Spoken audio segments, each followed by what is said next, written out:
तो स्वागत है आपके अपने YouTube channel subject science academy में। जैसा कि मैंने पिछले वीडियो में क्लास 10 का VBA ऑब्जेक्टिव क्वेश्चन कराया था, तो हमने आपसे यह वादा किया था कि अगले वीडियो में हम सोशल साइंस का भी ऑब्जेक्टिव कराएंगे। तो इस वीडियो में हम सोशल साइंस का ऑब्जेक्टिव VBA ऑब्जेक्टिव क्वेश्चन जो आपकी एग्ज़ाम के पर्पज़ से काफ़ी इम्पोर्टेंट है उसको लेकर आया हूँ, और साथ ही 5 जो है सब्जेक्टिव क्वेश्चन को लाया हूँ। तो इस वीडियो से अगर आपके पढ़ाई में काफ़ी सहूलियत मिले तो इस वीडियो को लाइक कीजिए, सब्सक्राइब कीजिए और अपने दोस्तों के साथ शेयर कीजिए। उम्मीद करता हूं कि यह वीडियो आपको अच्छा लगेगा। इस वीडियो के बाद मैं मतलब कि प्रोसेस तरीका से step by step science, social science, हो सकता है मैथ का भी कराएं चैप्टर वाइज। तो इस वीडियो को आप लाइक कीजिए, अपने दोस्तों के साथ शेयर कीजिए। तो चलिए यह वीडियो आज का अपना शुरू करते हैं। सबसे पहले क्वेश्चन हमारा दे रखा है 1 नंबर, बृहद क्षेत्र में जल की उपस्थिति के कारण पृथ्वी को क्या कहा जाता है। जैसा कि हम जानते हैं कि जो पृथ्वी है उसको 4 भाग में बांट सकते हैं। 3 भाग में जो है पानी ही है और 1 भाग पे हम स्थल है, 1 भाग पे जिसपे पूरा विश्व टिका हुआ है।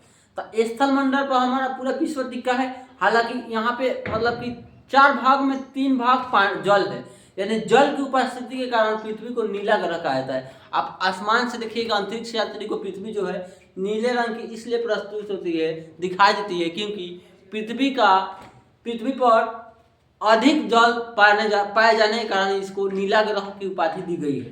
तो देखिए, बृहद क्षेत्र की जल की उपस्थिति के कारण पृथ्वी को क्या कहते हैं, तो नीला ग्रह।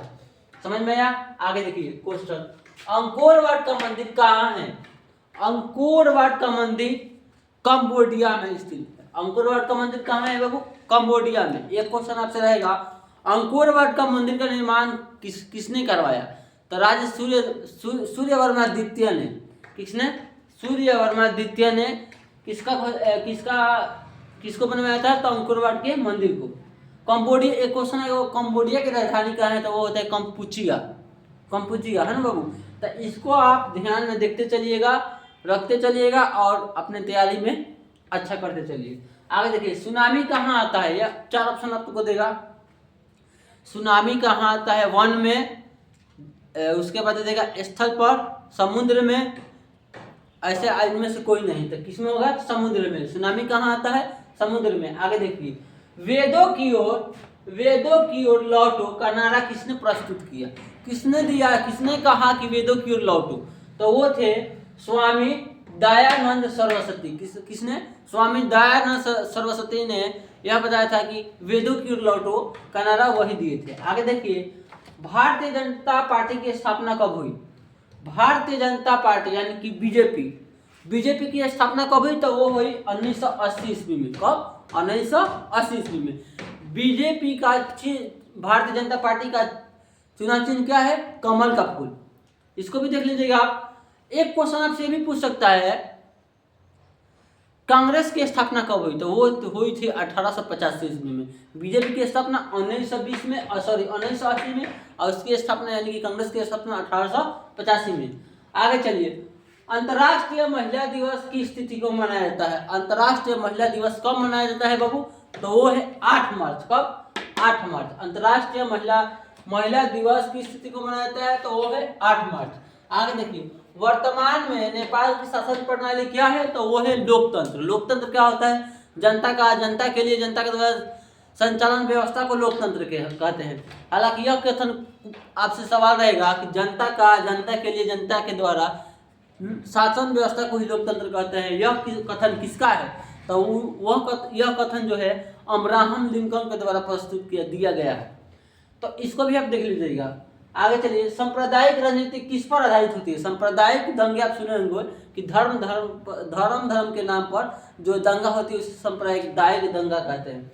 तो सांप्रदायिक राजनीति किस पर आधारित होती है, तो धर्म पर। सांप्रदायिक कहने का मतलब अपने धर्म को ऊंचा समझना और दूसरे धर्म को अपने धर्म से नीचा दिखाना, उसको सांप्रदायिक बोलते हैं। आगे चलिए, सूचना का अधिकार अधिनियम कब लागू किया गया था, 2005 ईस्वी में। कहा, तो सबसे पहले सर राजस्थान। कब, राजस्थान में लागू।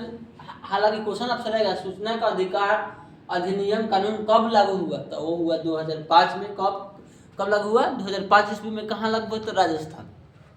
आगे चलिए, राजस्थान से शुरू हुआ था। विश्व व्यापार संगठन की स्थापना किस वर्ष हुई? विश्व व्यापार संगठन की स्थापना किस वर्ष हुई? तो वो हुई 1995 ईस्वी में। आपसे विश्व व्यापार संगठन ना लिखकर आपको ऐसे WTO ऐसे भी दे देगा तो आप समझ जाइएगा कि जो है विश्व व्यापार संगठन का बात कर रहा है। तो कब हुआ था? 1995। विश्व व्यापार संगठन की स्थापना कब हुई? 1995। आगे चलिए, हम कुछ सब्जेक्टिव क्वेश्चन को भी लेकर आए हैं। तो देखिए, आपके एग्जाम के पैटर्न से ये क्वेश्चन है, इसलिए मैं चाहूँगा कि आप इसको घर पे लिखिए और याद कीजिए। लिखिए, याद कीजिए। मैं डेली बाई डेली इस चैनल पे नए नए वीडियो आप लोगों के लिए प्रोवाइड कराऊंगा। तो हमारा फर्स्ट क्वेश्चन जो है, सामाजिक विभाजन से आप क्या समझते हैं? बहुत इंपॉर्टेंट है। जितना भी क्वेश्चन कराए हैं अभी पिछले वीडियो में, साइंस या सोशल साइंस, सब इंपॉर्टेंट है। सामाजिक विभाजन से आप क्या समझते हैं? इसको आप लिखिए, क्वेश्चन में से लिखिए या जहाँ से भी लिखिए और याद कीजिए। उसके बाद 2 नंबर है, मेजनी कौन था या मेजनी का संबंध क्या, गैरिबल्ड से क्या संबंध था या मेजनी कौन था, इसके बारे में टिप्पणी लिखिए, विवेचना करिए। ऐसा क्वेश्चन आपसे एग्जाम में आएगा कि मेजनी कौन था। 3 नंबर में हमारा है, रूसी क्रांति के कारणों की विवेचना करें। रूस की क्रांति जो थी उसके कारण लिखना है। वो 5 मार्क्स 5 नंबर या 4 नंबर में आपसे ये सवाल रहेगा। आगे देखिए, छापाखाना यूरोप में कैसे आरंभ हुआ? छापाखाना यूरोप में कैसे आरंभ हुआ? उसके बाद हमारा लास्ट क्वेश्चन है इस क्लास का, धात्विक तथा अधात्विक खनिज में क्या अंतर है? धात्विक तथा अधात्विक खनिज में क्या अंतर है?